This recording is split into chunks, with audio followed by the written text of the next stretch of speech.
to Fruitful Counselling, the podcast. I think we're on to episode 6 now, which is really exciting. So we talk about all things counselling, therapy, mental health. And as always with these bite-sized episodes, as I call them, I kind of have one idea, and then as the week flows on, I have another idea. So this week was either going to be, depression, person-centred therapy as a modality, but parenting has got me. So that's what I'm coming at you with this week. We can take a minute for the t-shirt, it's very on brand. There was lots of comments at work today about this flamenco top, fabulous. No, I haven't got changed because life. It just keeps on moving. I'm going to have to rearrange, that's not comfy. Right, we're in. So, I have always been a solo parent. My son is 7, he's called Oscar. So my ex-husband worked away. That looked like for us 2 weeks at work, a weekend at home, until he started going abroad, and then it was like 3 weeks away, maybe a week at home, a couple of days at home, or up to like 6 weeks away. So it really varied work schedule. And then 2 years ago, I became an official single parent. Very strange in terms of the feeling that comes with that, because I'd always been a solo parent, but then you kind of feel alone in the single parent realm. It's all strange. And my private practice, my counselling is aimed at clients who are parenting alone, or people who've gone through separations, through divorce, or have experienced domestic abuse. That's kind of where my expertise lies. We say this, but then when I tell you the parenting that I've experienced this week, you might not think I'm an expert in anything. It's so different at home though, isn't it? Life is so different. So yeah, you never had kids, I imagine. You don't have kids, to not see them. So that's been a really tricky adaptation, this end of things. I do struggle the weekends I'm not with him for various reasons. The separation for us has meant that he gets really quality time. Really quality. It's good, isn't it? Like you're getting a quality podcast, guys. He's getting quality time with his dad, which is really, really important. And he needs that, he should have that. Never take that away. But you don't have a kid to not spend time with them, so I do find that really tricky. But also, we can feel that he's going to his dad's this weekend, like, because on one hand we get on really well in that second week when we've settled back into a routine, but then on the other hand we're massively butting heads with boundaries. He's pushing every boundary at the minute, and he is testing me and whether I will keep firm on the boundaries, which I do. So I'm like, come on mate, we know how this ends. So he's pushing back on things that he's not pushed back on for years, to be honest. Bedtime, never had the issues I'm having at the minute, not since he was about 2, but thank you Google, apparently they do have a regression when they're 7 to behaving like 2-year-olds again, just with an attitude problem now. It's hard work, it's hard work. There is no manual, is there? Or if there was, I didn't get it. And it's an incredible thing becoming a parent, isn't it? For me, it really changed my perspective on life, and I got clarity on why we were here, and my purpose is the reason I retrained, the reason I went back to uni. It's just, he's everything. But also, I think when you're a mindful parent, and I'm really, really mindful that I have someone's childhood in my hands. Sometimes I hold it too tight, I know I do. Sometimes I'm so hard on myself and on him, because I'm also, worried. I'm cautious of what this looks like for him when he's older, what experiences he takes through, what, how he tells people I parented him. And that's a lot to carry. So, yeah, everyone's experience is going to be different, isn't it? And even if you're parenting with someone, it's not like you get an easy ride, because you don't. Parenting's tough all round. But sometimes I don't half wish someone would just step in at bedtime. It's difficult when you don't have anyone to step out and just go, I've reached the end of my capacity today. Please, can you take over? And I've got a lovely partner who might do the bedtime story. Well, he does do the bedtime story when he stays at Oscar's request, but I might. There's been a time I've gone, I can't stay in the room. I need to leave. I need to leave the room now. I'm wiped. I'm absolutely wiped this week with it, because I feel like tonight, I have made him a game about spellings. I've done a hunt in the house because he loves little hunts, and even that, he huffed and puffed the whole way through. Then at the end said he loved it. Then he said immediately I need to do a new one because he needed to do it again. And I was like, no, we've done it now. I'll make another one for next week's spellings. And then he kicked off. And I'm like, okay, that's elite parenting. Doesn't get any better than making up a game about spellings. The spellings this week, in the order they were huge bulge. I think a teacher had quite a chuckle to themselves when they put them in that order. Or maybe I'm really immature. So yeah, part of me just thinks, this is as good as it gets, kid. And then he didn't win at chess, and normally it's not that bad if he doesn't win against me. Other people, yeah, but me, no, he's not really that bothered. Oh well, tonight you flipped the board. I'm like, alright, I'm bored, mate. So there was no story, no bedtime story.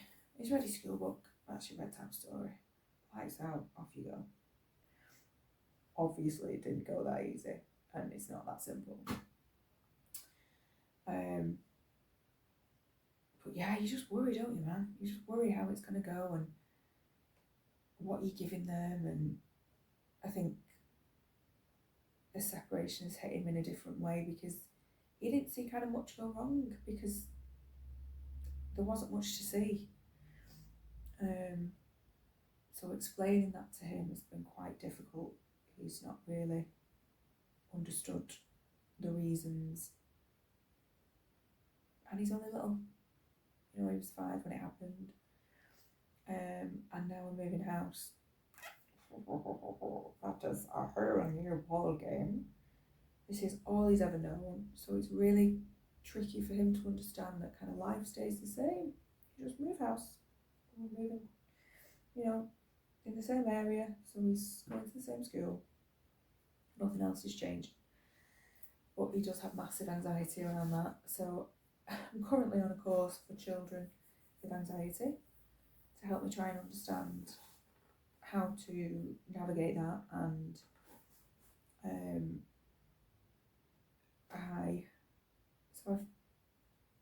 I learned, discovered, whatever, about kind of not over explaining the situation, because that can make it worse, which is, I probably go into that mode of trying to justify what we're doing, and equally not dismissing his feelings. And sometimes it's hard because I'm so excited about this next chapter and he isn't, that it's like we're on completely different pages with this house move, kid. So that can be hard, and it's how do you get on that level with them? But it's accepting that they're having a different experience of this. And he did say when the house first went up for sale, when this house sells, this means you and Dad will never get back together. And there's the bigger picture for him. There's a whole other thing going on inside that little boy's head that then we have to navigate as single parents. And I parent 86% of the time, the majority shareholder, as a friend has referred me to, of the parenting. So it falls to me to carry the weight of that emotion and the navigation through separation. I mean, did I just write a poem there? I think I did. And it's mad because it feels heavy. You can feel that I don't know how to get you through this unscathed. I just know that we're going to get through it. And I don't know, maybe I'll pay for therapy when he's old. But then I don't like that outlook, and I don't like the idea that it's hurting. I don't want it to hurt him. But we can't protect them from everything. And we stick to the same narrative that he has 2 happier parents now. But I don't know that he can kind of grasp that just yet. I think that's something for when he's a bit bigger, something for when he's older. I've also been on a course, don't I? For helping your children thrive after divorce, thrive rather than survive. And it talked loads about kind of what happened in that initial separation, what happened in the home. And for us, it was a routine kind of, it never disappeared because I love a routine and it's what keeps us together, what keeps the household together.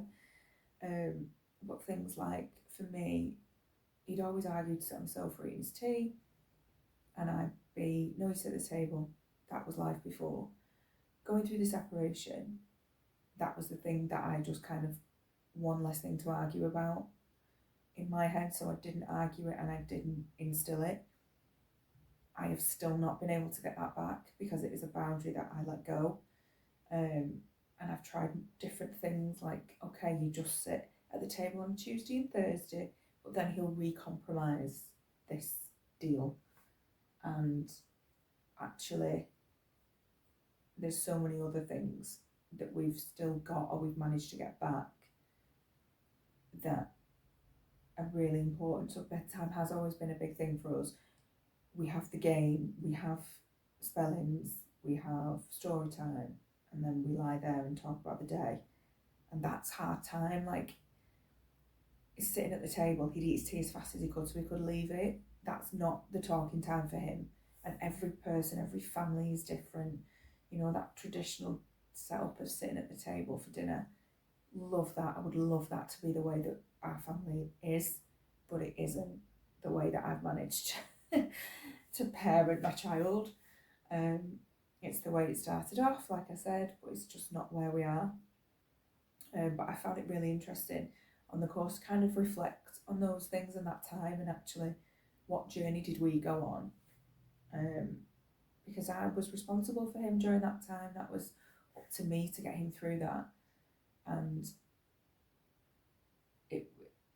it was important for me to recognise that why I hadn't been able to kind of get the sitting at the table back, because I think when I was trying to, I just couldn't think, well, why doesn't this happen anymore?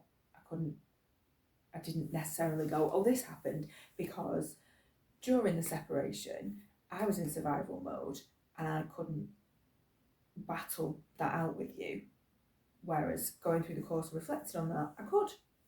And I took myself away from a lot of people at that time because I just had to focus on us two and how I was going to get us through it, because it became really, really tricky. Really tricky. And maybe actually when we have a tricky bedtime, like tonight, I should remember how tough it was during those months, because it got really bad. A lot of raised voices. I am not going to make out that there's no raised voices. I wouldn't say that I'm a particularly gentle parent, because he's not a gentle child. He does not respond to, please can you do this, or however, I don't know, that sounds really derogatory to gentle parents. He responds to, for, we are doing this now. That's how he responds, because he is a loose cannon. I'd like to say, when my partner first kind of met him, I was like, just so you know, he doesn't listen to a word I say and he's really feral. He was like, feral, that's a bit harsh. And then he met him. And we had this conversation this week where I was like, he doesn't listen to a single word I say. He's like, no, he doesn't. But I think it's actually a personality trait at this point.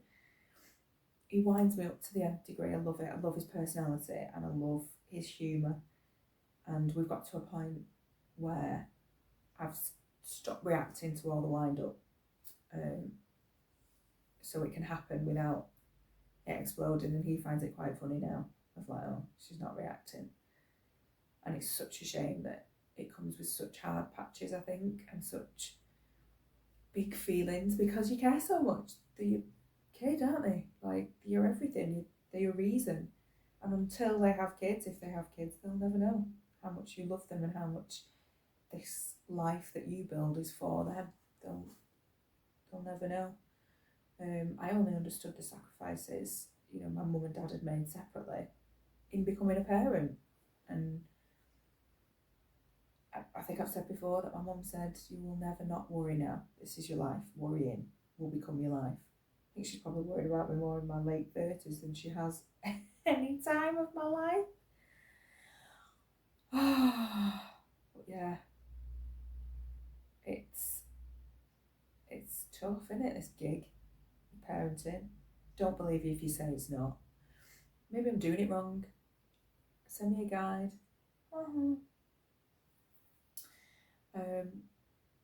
don't know if I mentioned about being good cop, bad cop. Maybe I have. I need to go to bed, don't I? You'd think it was really late. It's not. Yeah. Good cop, bad cop. I struggle with that. I struggle with having a laugh and then being able to be like, right, well, now it's time to do this, which I think is where I've had to be firm and where he responds to that, because then he understands, right, okay, so we were doing this and now we're doing this, because you've got no choice when you fill both roles on your own most of the time. You haven't got someone to kind of go, right, listen to your mum now. And that can't be anyone just saying that. That has to be someone that he respects and someone who, you know, has kind of played that part, I guess. I don't think he particularly listens to his dad any more than he does me. His dad has the same experience, to my understanding. Me and his dad do communicate in regards to parenting and what's going on as much as possible. Obviously, two people don't separate to speak to each other more, so it's not all the time. But yeah, we do. It's the one thing we probably try and keep the communication up for. Although we parent extremely differently, and we always have, and we said early doors, we should have spoke about this. We should have spoke about how we wanted to parent before we got into this situation of parenting. That would have been a good idea, wouldn't it? But here we are, and he's the best thing to ever happen. And he's the love of my life in many ways. And I'm sure he will have written me a note saying, I love you so much, Mum, waiting for me at the top of the stairs, which will eradicate the whole of the night, the evening. Whew. So thanks for listening. I was really upbeat before.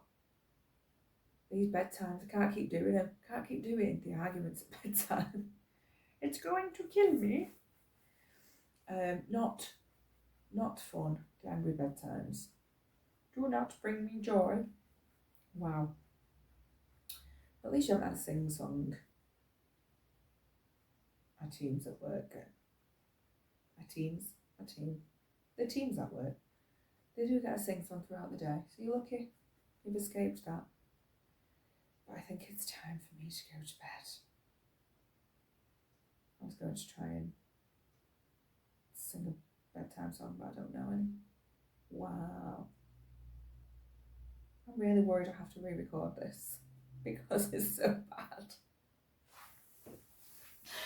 Thank you for listening to Fruitful Counselling, the podcast, if you've tolerated that episode. then I am very grateful. Don't forget to follow, like, and subscribe. And for all your inquiries, email enquiries@fruitfulcounselling.com. Take care.